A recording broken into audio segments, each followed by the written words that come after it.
when I had a burst of courage and screamed, "I'm going to tell your dad!"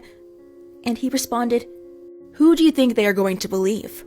You, a pathetic young girl, or me, the son of the pastor?" When I met Joe, the pastor's son at church, I felt intimidated by him when I first saw him because of his age. But he always made me laugh, and I started to like him. When he told me that he liked me too, it was the happiest day of my life because I finally felt like I wasn't ugly, and there was someone out there who could love me. I wanted to be with him, but there was no way we could be together, so Joe told me that this would be our little secret.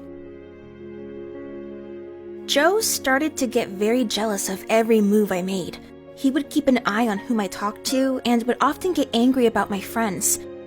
I felt really trapped, but I loved him so much and I couldn't see what was happening. So, little by little, he was able to control my life completely. Who I talked with, how I dressed. I would have to ask for his permission if I wanted to go to a party or even the movies. But I was so naive and was convinced that this is how love is supposed to be. I had no idea what I had gotten myself into. One day, he told me I needed to respect the church, so jeans were not an option anymore.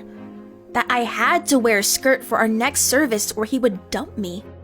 I didn't like wearing skirts and never felt comfortable in them, but I just couldn't afford to lose him. Ever since being with Joe, I was no longer picked on because, for the first time, people looked up to me. So I really wanted to keep it that way, and even though something about it didn't feel right, I got the skirt anyway, just to please him. The next night, Joe texted me to meet him, so I snuck out to see him. When I got into the classroom, the lights were off. I couldn't see anything at all. I tried sticking out my hands to